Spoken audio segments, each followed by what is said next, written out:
Hola, mi nombre es Kyle y bienvenidos a mi canal. Si no has estado nunca por aquí, he estado aprendiendo español durante un mes, más o menos, y hoy te daré una descripción general de lo que he hecho. He estado usando link.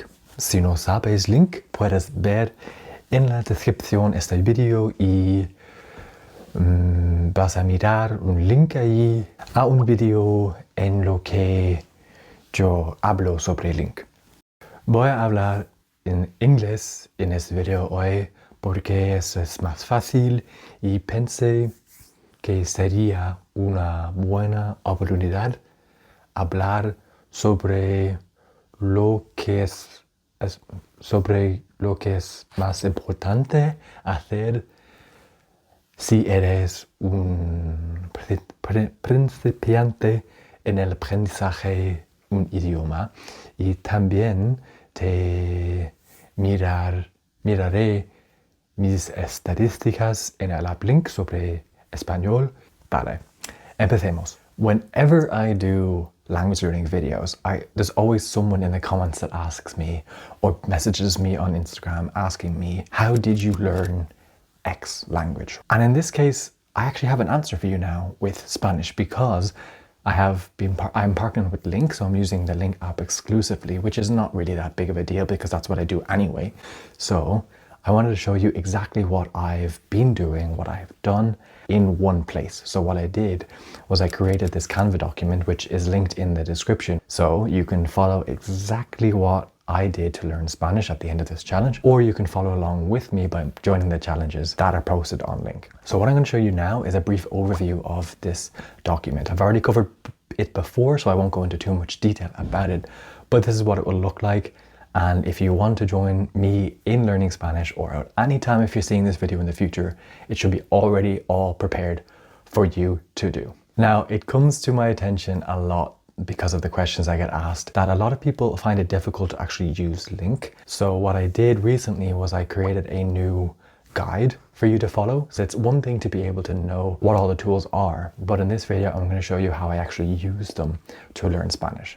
So this weird looking page that you're looking at now, if you've never seen it before, is actually the home page of the language learning platform I'm using, and it looks very different to probably what you're used to. It has these different panels, these different like slideshow things almost, kind of like Netflix, and in a sense it kind of works like that too. You can scroll and each little panel has a certain topic or certain like theme about it, like a news feed, or like, oh, that's kind of ironic, or Netflix shows that you can import.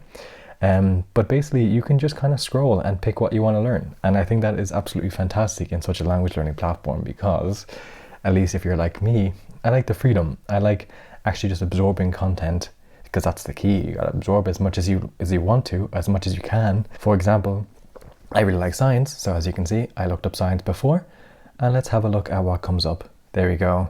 I'm not going to go through all of these, but there's a load of things I can look through there. Or maybe I want to say, hey, I tried to talk about finance before, but I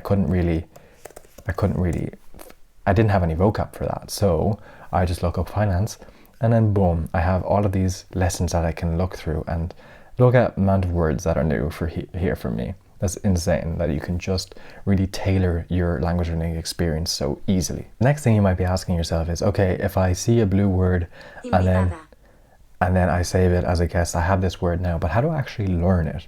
And how I would answer that is simply just to keep on reading, because eventually you will see these words again. So see these things that I've highlighted in yellow, these are ones that I've seen before. These were blue, these are things that I didn't know before, seen them, and then I saved them.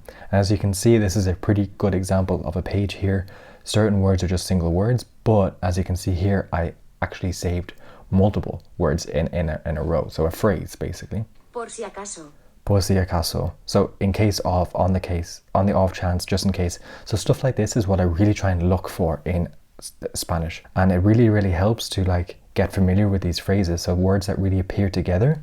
Me da igual. See, stuff like this is just insanely useful to be able to just be like, okay, I'll highlight these three words and say them as a phrase, and then learn them that way. One absolutely revolutionary tip that I can give you all that's helped me immensely is to really fight the urge and the desire to know and understand every single word in a sentence. I know it sounds counterintuitive because when you want to learn a language, it feels really weird not being able to understand everything. So you try super hard to translate all of these words and try to figure out this puzzle, but your brain will figure out everything for you if you just give it enough stuff to work with. What I mean by that is you can translate the most important parts of a sentence, and if you don't understand the middle part or how everything kind of works together, as long as you get the kind of meaning of the message, then it's a comprehensible input. The key is to comprehend what is being said or what is written on your screen, not to understand every single little thing, because your brain over time is super good at filling in these missing pieces for you. Okay, so this is where I show you guys my estadísticas, or my statistics in Spanish over the last 30 days. So I'm on a 35-day streak. I don't know if you can, there it is on the top here. As you can see, there's like a steady incline of the amount of known words that I've learned so far. So that's nice to see. However, this cumulative part of the graph really shows you how not every day of learning Spanish is the same. So we have there a lot of Spanish learned, and then like fairly little, and up, and then back down, etc. So it's okay to have these ups and downs as long as you do a little bit every day. But what's really cool is the overall statistics overall. So I read over about 109,000 words of Spanish so far, which is insane. That's like a book. Of course, I've read some things multiple times, but hey, I've also listened to a lot of Spanish. Here are the links I've learned. So these are ones that I've saved and then moved to known because I've seen them multiple times. I'm currently beginner 2 apparently, which is also really nice to see. We have currently 266 participants in this challenge, but a new one has started for the April, May and June. I'm currently number 7 with almost 51,000 coins. Quite behind the leaders, but hey, everybody at their own pace, right? As you just saw, it's only been a month and I've already listened to quite a lot of Spanish, and how I do that is super simple. Like, I'm a student, I'm doing my master's thesis at the moment, so I don't have a lot of free time to just sit down and study Spanish. I can maybe manage half an hour of a day going through the link lessons, but that's only half an hour out of, I don't know how long I'm awake for, 16 hours maybe? I don't know. That's not a lot of time. How do I increase this? I use like any downtime I can like spare. So that's going to and from university. If I'm on that bus, I have my headphones on, I listen to the playlist function on Link, or I pick a podcast on Spotify, like Easy Spanish or something. The key is though that these podcasts or the things you're listening to should in some way be comprehensible. Like, you should understand at least 80% of what's being said.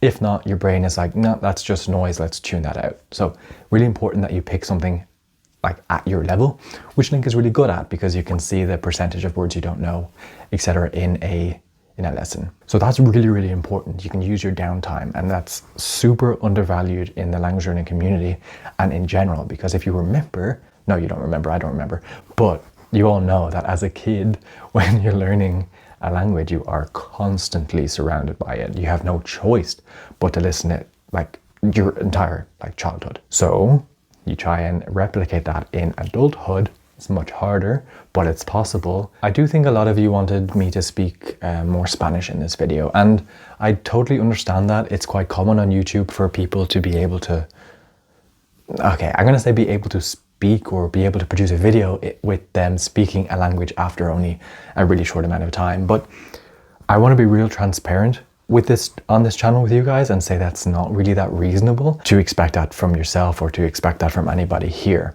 I know it makes a good video, and maybe I could have spent more time practicing what I'm going to say and use Google Translate and stuff, and okay, that would have probably made for a good video, but it's just fake. And I don't want to do that. I want to show you like really how I'm learning and the ups and the downs, etc. With that being said, I really didn't do a lot of speaking practice, or barely any, in this first month of learning Spanish. And I think that is totally okay. You can start speaking at whatever time in your language journey that you want, whether it's after a day, a week, a month, a year. Maybe a year is a bit too long, but you get what I mean. Like, there's no pressure for you to start speaking. Like as I said before with the childhood example, like, do you think children speak directly after like a month of learning a language? No, of course not. And that may be because they can't actually make the sounds with their mouth. But you get what I'm trying to say. It takes a while for your brain to absorb everything. So don't rush trying to splurge. Oops.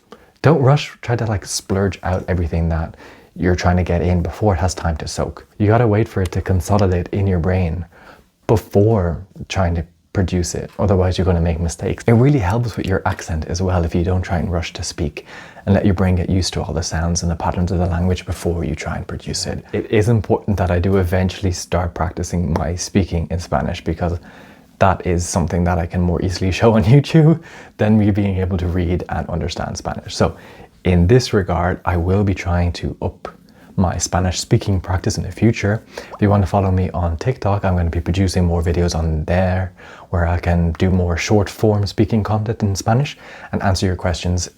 If you write them in Spanish, I'll try and answer them in Spanish. But also, because I learned how to speak German through different platforms like italki and Hello Talk, which is like a language exchange platform, I'm going to be doing that again in Spanish. So I'm using Link to actually teach me the language, and I'm using these other platforms to allow me to produce the language, and we'll see how that goes. So if you did enjoy this video and you appreciate the better sound quality, hopefully it's much better. If you want to leave a like and comment anything in the comment section that you are interested in, or tell me what you thought of this video, or tell me about if you have any thoughts about anything that I said in this video, anything like that. Any comment is just really helpful to help with the algorithm. You know, you've heard it before, but it really does help. So I do hope you enjoyed. I think I've said that already. I'm kind of rambling now, so goodbye. Ciao.